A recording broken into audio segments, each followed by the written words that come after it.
Arctic Ocean. 5.5 million square miles of sea and ice. One of the most dangerous places on Earth. But every year, an extraordinary team of skydivers carve out an airport just 20 miles from the North Pole. Beside it, an oasis springs up in this frozen desert, Ice Camp Barneo. 5-star Arctic hotel. The camp is a magnet for people with big dreams.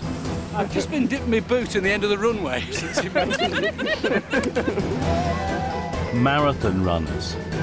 You're so tired, you don't know where you are, you don't know who you are. You want to die. Champagne tourists. It's a long drive contest, apparently. And international scientists. Sort of like God made you a laboratory right out in the perfect spot. Amateur adventurers go in search of the ultimate experience. Just like walking into a different world that you never would have dreamed or prepared for. We could be going into absolute carnage.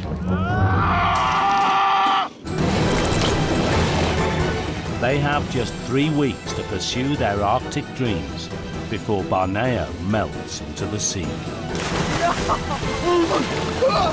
This is one season at the world's most extreme outpost. Yeah. Welcome to the Arctic Ocean! Woohoo!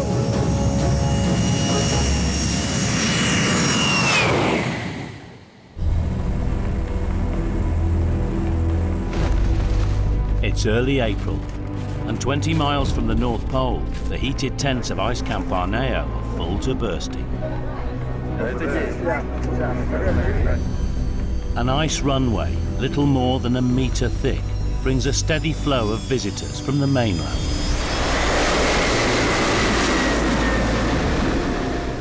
How far from North Pole? The man in charge is Misha Malakov, a polar veteran. His expeditions in the Arctic earned him the title Hero of the Russian Federation. Yeah, I like Arctic just because it's always changing. All the time says to you, be careful, you should work hard, then you will be safe. But at the same time, it creates such great feelings. You are a man, you are alive, and it keeps your body alive all the time. One of the highlights of the season is the North Pole Marathon. The coldest race on Earth is the brainchild of 46-year-old Richard Donovan, an extreme runner from Galway in Ireland. God, this place is lovely, you know, and it's perfect for a running race. It almost feels a little bit like home to me now, it being the 10th year coming up here. Richard entered the record books as the first person to complete marathons at both the North and South Poles. It actually came about when I ran a South Pole Marathon myself in 2002, and it seemed obvious to me that I had to go to the North Pole and run one up there. And I did, and then I realised I should turn this into a race, and that other people might like it as well. Although there's no shortage of space in the Arctic, the athletes have to stick close to camp. There's a real danger of death if cracks suddenly open in the ice. Richard must choose the race route with caution. And I think I'm gonna target a 4.2 kilometre loop today, and they will have to do that 10 times. One of the other issues, of course, is there's the remote possibility of a polar bear. And that's another reason not to head off into the distance for too long. The course will soon be ready, but the runners are a long way from the start line. 600 miles south of Barneo is the Norwegian island of Spitsbergen. Its largest town, Longyearbyen, serves as a staging post to Barneo and the ice. Marathon runners from around the world have flown here for the big event.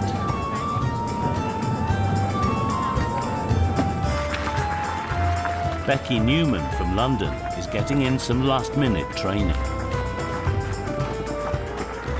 Today at the North Pole it's only -25. It's actually ideal running temperatures. But looking at the temperature change over the last week, It was minus 43 days ago. You know, we're going to a crazy place. Running on ice is a new experience for Becky. It's so hard.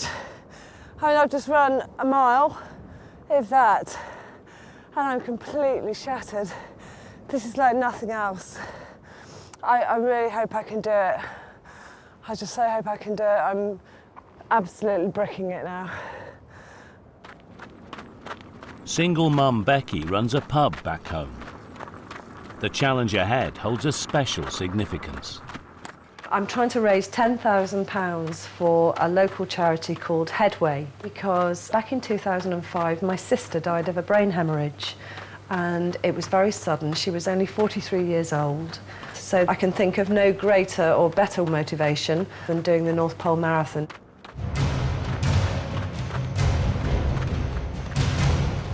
The Arctic offers many challenges.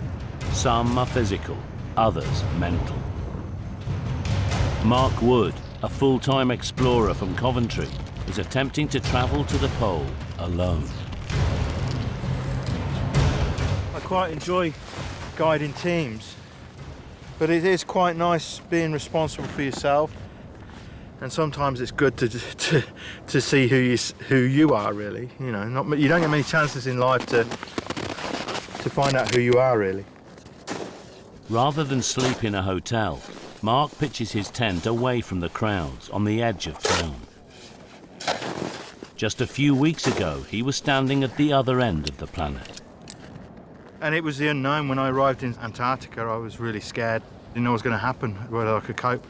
You know, it's freezing cold, you know, all the usual suspects are there, the ice, the snow, the cold, the loneliness, and it's how you make the best of that is what I enjoy. And I spent 50 days in here.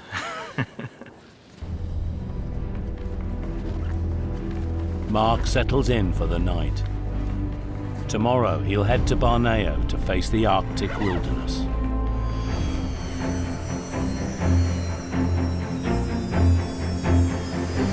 Barneo's first flight of the day touches down safely. On board are a group of athletes come to test themselves in the coldest race on Earth, the North Pole Marathon. Amazing. I can't believe I'm here. Just trying to take it all in. The race attracts an international crowd, each paying £10,000 to challenge themselves in the sub-zero temperatures.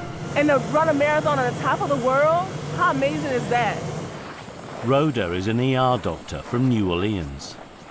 She's aiming to become the first African-American woman to complete a marathon at both poles. I'm so excited about it, you know? This is a childhood dream of mine to come to the North Pole. Charity manager Demelza has been training at home in Australia. Running in the heat, in my singlet and shorts, and my massive big woolen socks for months, and now suddenly, and being ridiculously hot and sweaty, and now I'm not hot and sweaty at all. I love it though, I love pushing myself, I love trying new things, but this is extreme, huh? Oh, look at that husky! After a 2-hour flight from the mainland, the athletes are in need of a quick comfort break. You for the loo at the North Pole! Brilliant! But Becky is in for a nasty surprise. She has a choice between two portable loos, an ice urinal or an oil drum chamber pot. Oh, come on, it's pretty stinky. I thought it wouldn't stink in the North Pole for some reason. Think of Glastonbury on day 3. You get in the North Pole toilet, okay? And it's cold. I took a glove off and held onto the lock, locked it, and I just stuck to the lock. Springtime at the pole means 24 hours of daylight. The sun never rises or sets, moving in a straight line across the horizon each day. It's 10 p.m, but there's no time for the runners to acclimatise. The race is about to start. Marathon organiser Richard wants to take advantage of the good weather. I guess it's strange thinking I'm not going to sleep, but I think the adrenaline's going. So yeah, I think I just want to go for it. And I think everybody has all this nervous energy and we want to get it out. Everybody's ready to rock and roll here. Okay, if you go back to the line, behind the line there, please. 41 competitors from 18 countries line up for the most extreme race on Earth. Good luck, team. Good luck, Ted. Hey, good luck. Good luck. Have a great one, okay? Okay, is everybody ready? Yes. Okay, 3, 2, 1, go.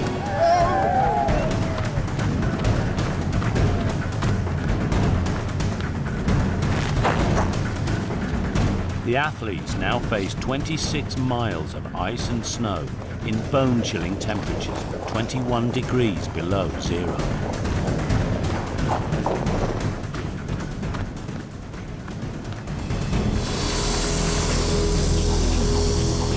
With the marathon underway, Barneo's airport welcomes yet more adventurers.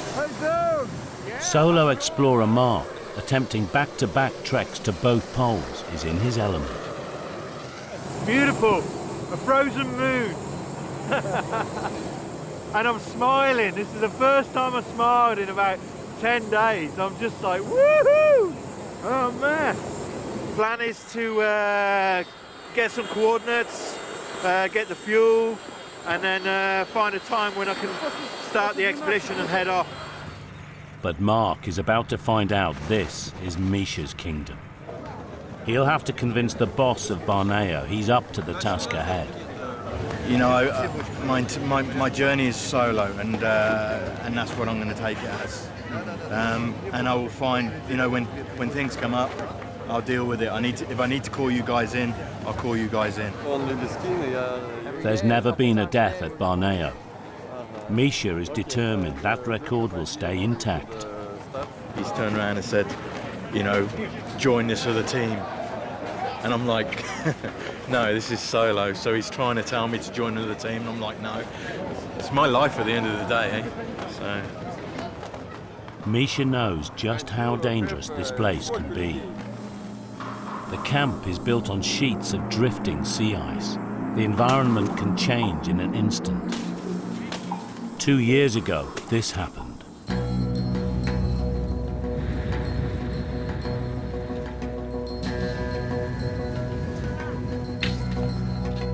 It was like Venice here.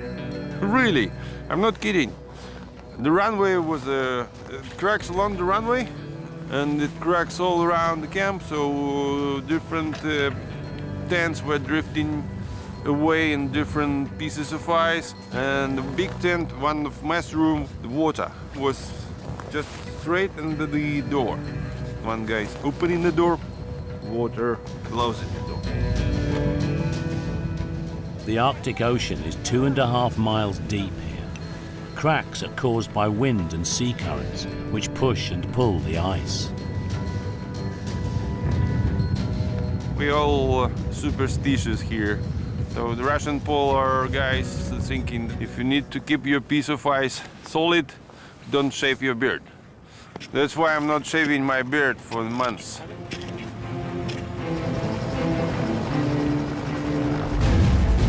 Finally, Mark is given the all clear to start his solo trek to the pole. He'll be doing what's known as the last degree. A 70-mile journey from 89 to 90 degrees north.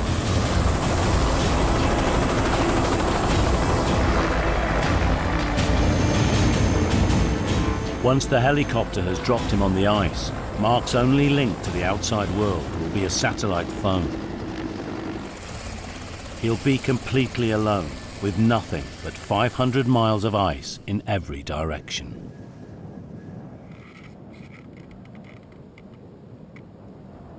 He's rigged his kit with cameras to record his journey. And the helicopter disappeared and went away, and bang, I'm alone. And it doesn't matter how long or short the journey is, it's that experience of being alone. You know, it's you against the environment at that point.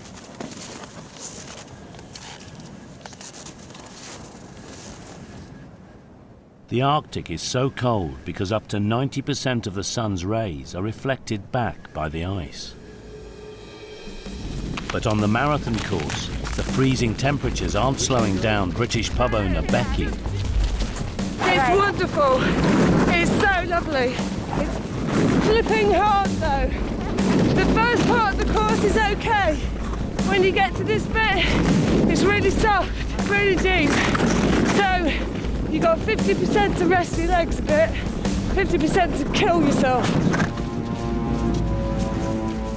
American Dr. Rhoda is falling behind. Oh, I'm keep moving. I walk a little bit, I run a little bit, but just keep moving. I'll keep plugging away until I finish. The polar weather is unforgiving. It's now minus 25 degrees centigrade, so cold that unprotected skin can be damaged in a matter of minutes.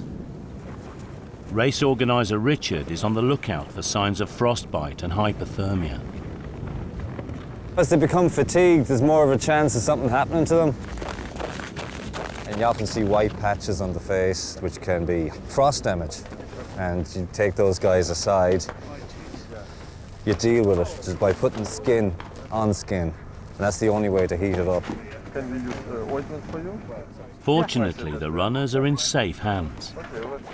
Misha, the boss of Barneo, is not only a celebrated Arctic explorer, but also a qualified surgeon. No pain, no gain.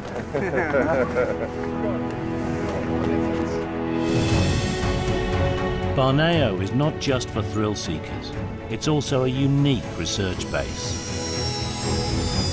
The morning flight sees the return of some old friends, world-leading experts in polar science. Today we received our incredible Antonov 74 plane in really good weather, and the plane brought the American scientists. Every year they bring in lots of heavy equipment and they will study here. We see each other every year, so it's a lot of fun to rendezvous with your old friends again. Chief Scientist Jamie Morrison leads a group of 15 US researchers and engineers. They've been coming to Barneo for the last 10 years.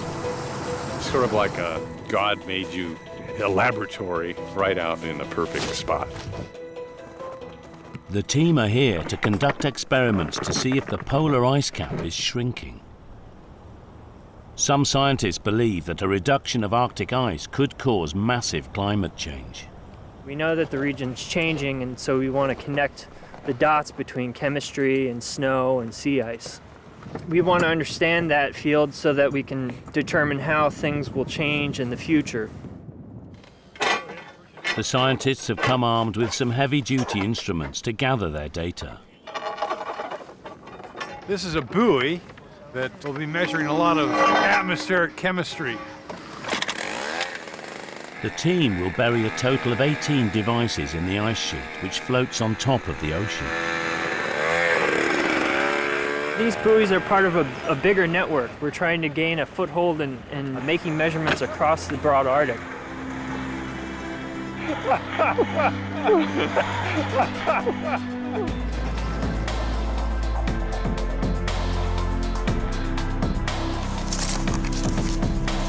Alone and heading to the North Pole, Mark is making his own discoveries. This frozen sea can be perilous. Without warning, the ice sheets separate, creating temporary areas of open water known as leads.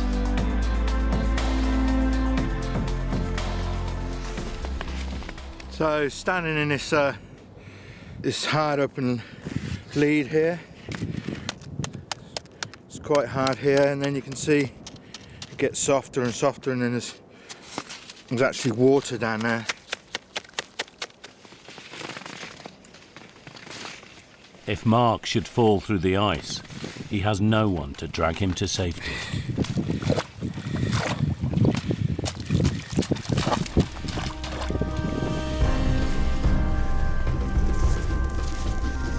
You know, Antarctica is very flat and open and kind of boring in a way, but this place is very different. It's a fairground. It's incredible. At night you can hear the scenery being changed.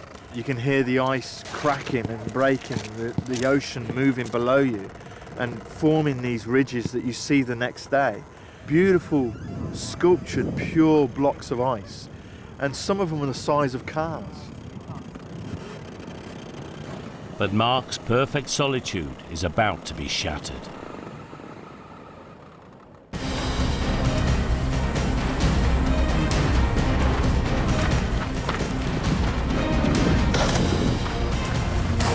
The North Pole Marathon runners have been out in the punishing sub-zero conditions for more than 4 hours.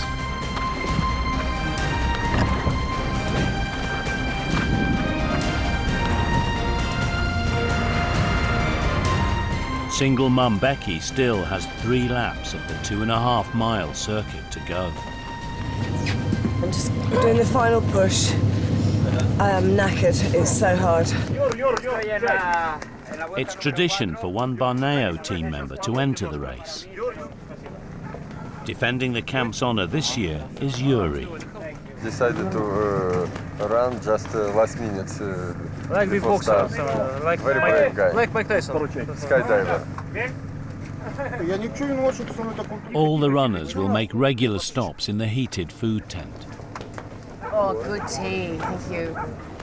The breaks are essential to survive the punishing conditions. I've worked out in the Sahara Desert and various other places, but I don't think that anyone actually beats the North Pole just for the savagery and the whiteness of the environment. Charity manager Demelza is running with her long-term boyfriend James. My body's beginning to go, what are you doing? Why are you doing it? Because not very many people can. And I'm going to. And it's beautiful. It's the most incredible experience. The sound on the ice as you're running, the midnight sun coming through the clouds, the way that the sun hits the ice particles in the air as you're running along. It's unbelievable. We always train together, we always run together. Shared experience just makes it all that more special.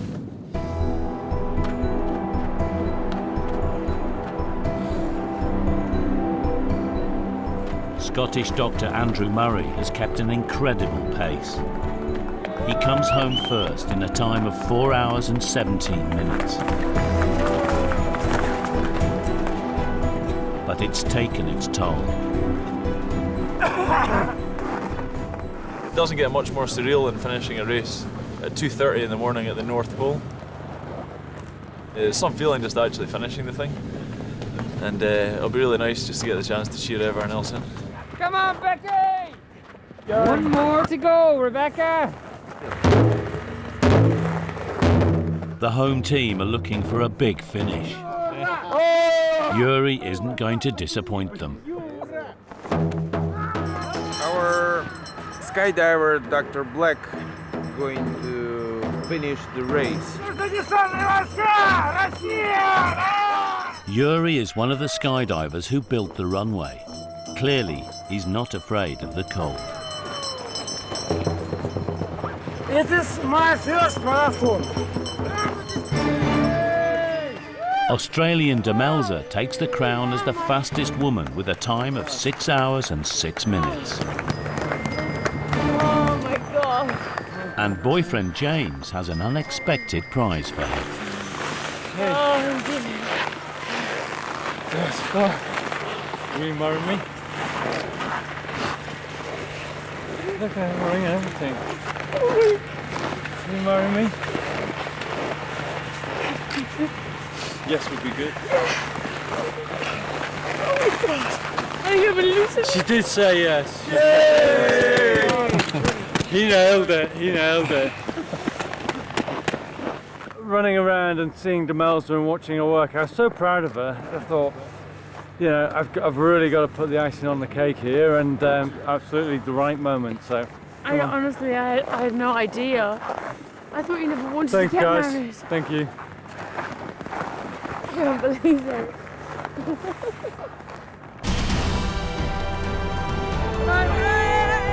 A few minutes later, an exhausted Becky collapses over the line. Oh my word. Becky? Yeah, hi. Second lady home. Did I get second? Woo!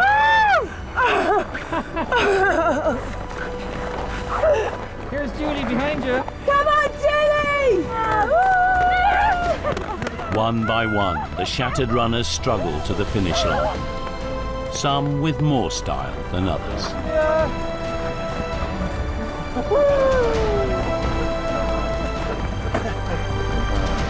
Well done, Jay.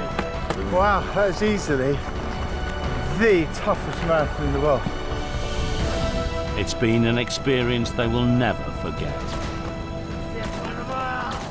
That last 2 laps weren't good though, because you're so tired, you don't know where you are, you don't know who you are, you don't know, you want to die. What time is it? 4:30 in the morning. There are no injuries and no serious frostbites. Very well prepared people. Very good. But Dr. Roda is still out on the course. Yay! North Pole! Yay! Oh, I feel like I can keep going indefinitely. I got my little shuffle going on, and I'm gonna shuffle right to the finish line. It's more than 7 hours into the marathon, and Roda still has another 10 miles to go.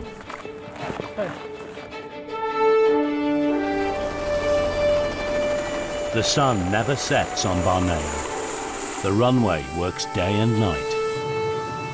A new flight has brought in more scientists. And we are a French polar scientist expedition, and we are 2 guys, and we will spend 3 weeks on the sea ice. We try to better understand this place, this crazy place. Parisians Julien and Alan are here to collect plankton, which is thought to behave differently in the Arctic. But they're worried that pollution from the ice camp will affect their samples. The plan is now just to leave east from here, so to be outside of the main pollution of Borneo. From the camp, from the generator, from the helicopter. Just to stay in a polluted area, it's no point to come here, so that's why we need to leave. But their plans are about to hit a snag. They can't do their study in Barneo, but they can't leave unless camp boss Misha says so.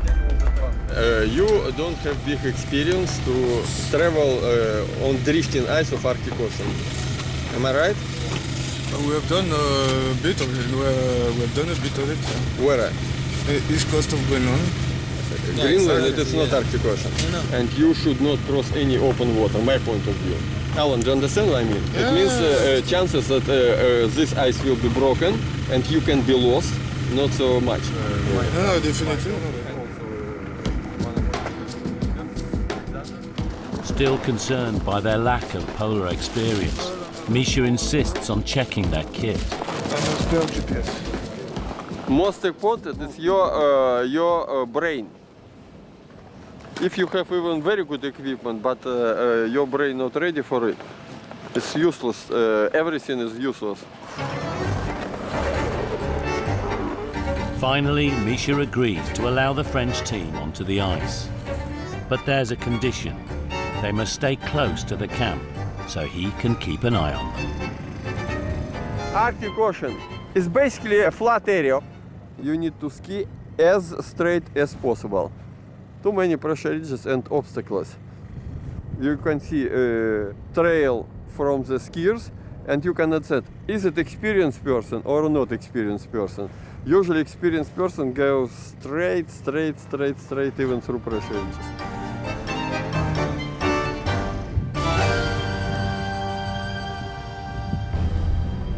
All the runners in the North Pole Marathon have finished, apart from one.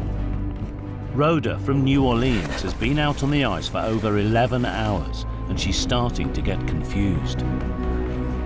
Okay, where's the flag? I just wanted to make sure I was on this right path, because after you do 10 of these, things get kind of fuzzy, you know? This is my last lap. Her perseverance has won her an admirer, Barneo's doctor, Stanislav. She's beautiful. After 11 hours and 52 minutes, Rhoda makes it to the finish. I can't tell you how happy I am right now. No matter how hard it is, I stick with it, and whatever I start, I finish. no matter what. We got a special present from Barneo team. That one for very bravest girl. Thank you. Yeah, who finished? All right, thank yes, you. Yes, very well. Thank very you. Well.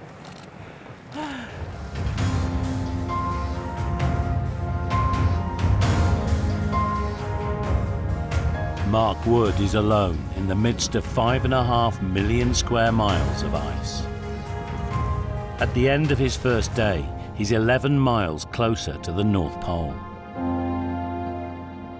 And now I've fixed my tent out in the open, but it's nice being back out again. The area is beautiful. Take a look around there.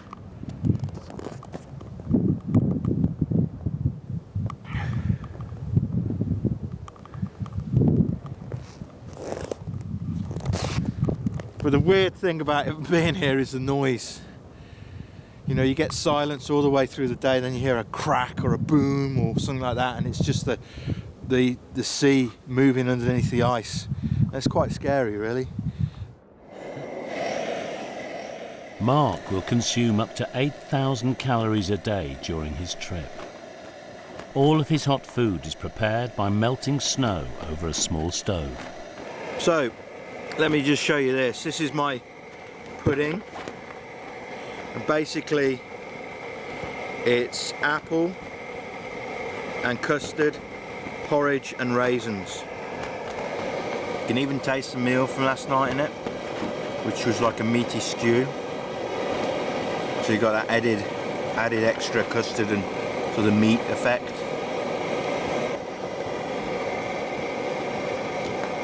It's good.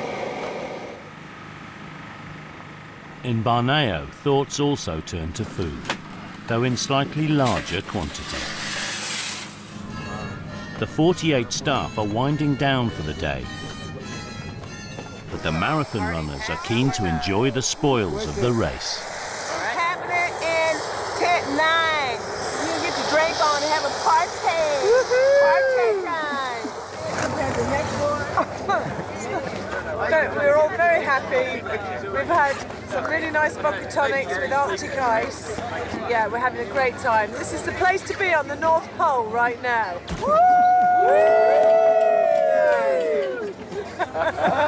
I love measuring around the world where I've been drunk and some great places, but this has got to be one of the better ones so far. Cheers, my dear. Cheers. Fantastic. Well done. Dear Jim, it's been my dream to do the North Pole Marathon for some time now. It's wondering,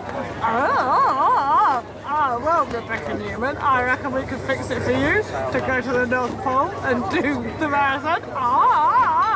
She doesn't actually need to drink anything, but when you add alcohol, it's quite scary.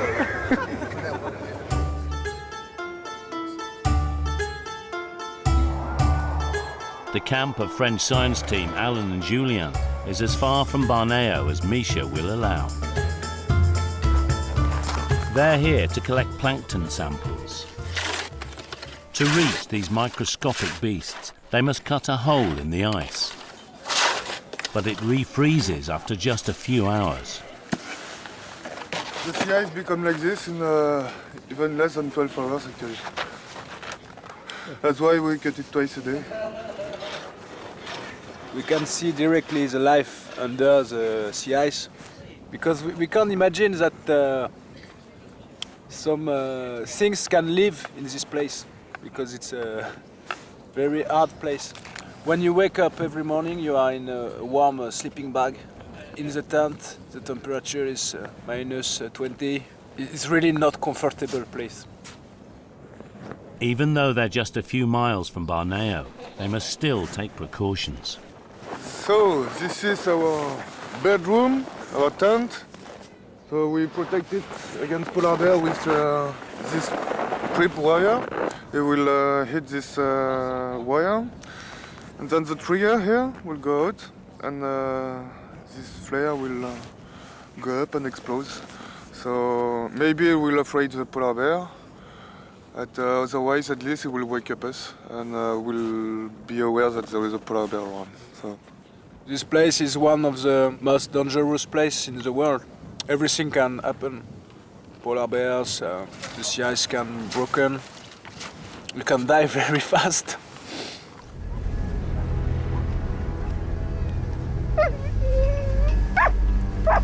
Two days later, the weather has changed dramatically. Areas of open water in the ice create fog. Even the rescue choppers are grounded, leaving anyone out on the ice completely cut off. Solo explorer Mark is still over 30 miles from the pole, in an environment that grows more hostile by the minute. This is tough work, man. This is tough work. Very slow progress.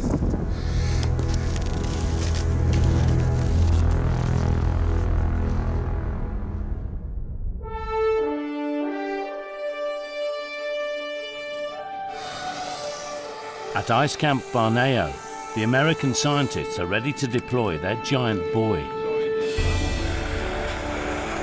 The probe will take vital ice and atmospheric measurements.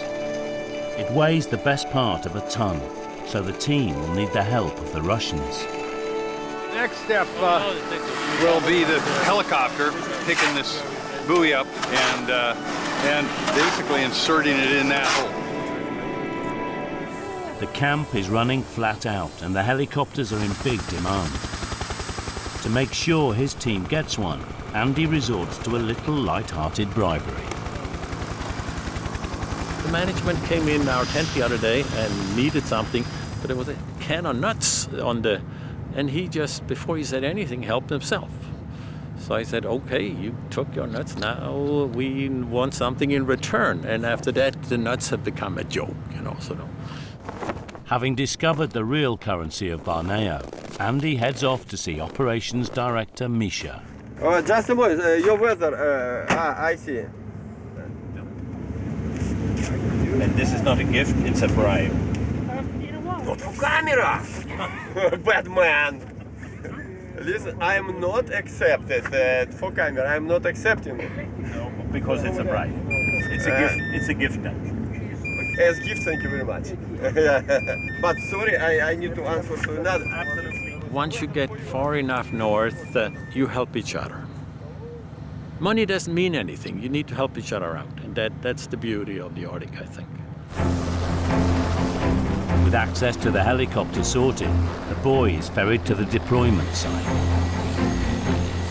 The helicopter crew, normally based in Siberia, must now show their unique skill. Да, конечно, поэтому сюда и попадают те, кто имел опыт в таких условиях. У нас тут 3 инструктора из наших 4 летчиков. The pilot can't see beneath them. He must hold the helicopter perfectly steady. The buoy, which costs £100,000, must be placed into a hole just 50 centimetres wide.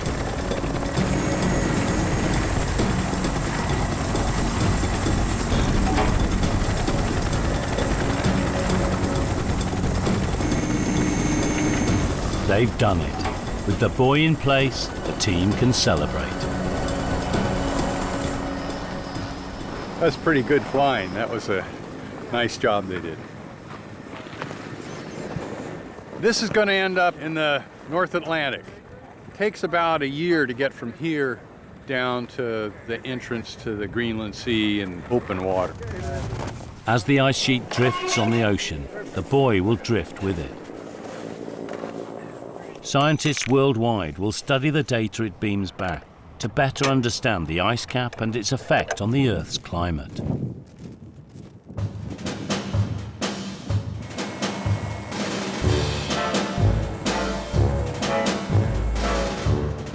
Over at the skydivers' tent, the marathon runners are discovering the polar cure for a hangover. Ready? 3-step. 2-step, no more. Ocean is open. Okay. Like a girl. Oh my gosh, look at them all.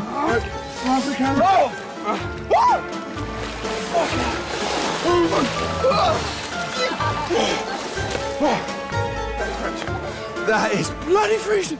It's icicles on my nipples. It's not my nipples, I'm worried. Where I'm from, They say those men have balls. My toes. Listen. Oh my God, it's very brave. I would never do it.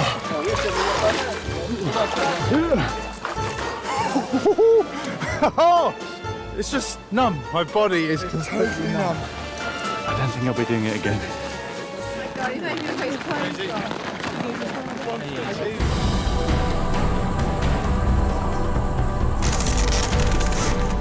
Away from camp, Mark has been battling the ice alone for 6 days. This is one situation I didn't really want to get into. You just got to get it out, haven't I? It's strange to believe that, you know, just a few weeks ago I was standing at the geographic South Pole, and now I'm heading to the North Pole itself. This is awesome. I'm going to arrive at the North Pole, the top of the world, solo, completely isolated, and this is how I want it to be. As Mark finally reaches the pole, his week of solitude is shattered.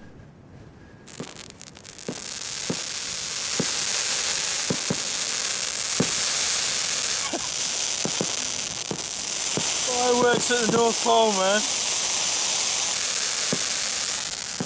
I don't know what's going on there. I'll go and have a look, but you'd think you'd be alone, eh? Oh well. Mark will have to share the pole with a wedding party. But there's a silver lining to this unwelcome intrusion. The groom, Børge Ausland, is one of Norway's most highly celebrated explorers and a hero to Mark.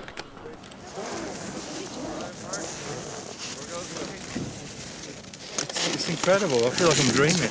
It's amazing. He's the man, you know. That Børge Ausland at the end. It's emotional.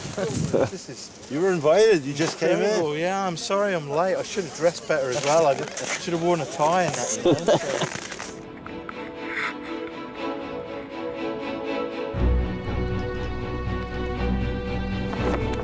At Barneo, there's one last treat in store for the marathon runners. Really, really excited. We've only got out to bed about 10 or 15 minutes ago, and now we're on a helicopter heading to the North Pole. It's just ridiculous.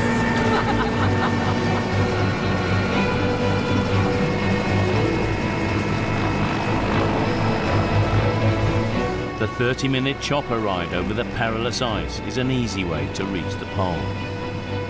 But safety is still an issue. I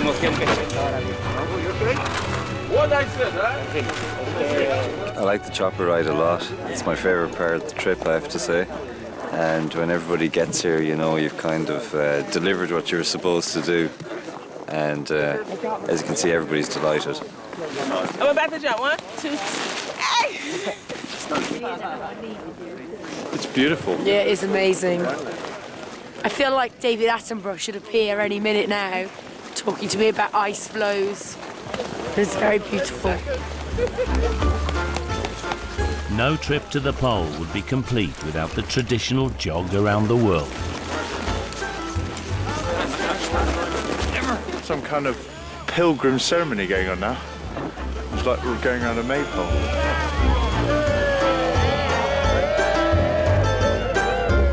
When you can see happy faces of people, you are getting happy also.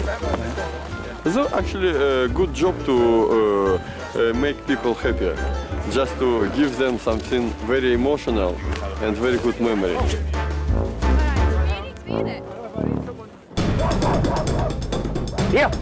A team of huskies race to the top of the world. A 17-year-old schoolboy juggles adventure and revision. I actually have my first A-level 3 days after my flight back to London. And tension flares for Barneo's boss. You are happy I don't arrive to follow. Why? I didn't want to say something there.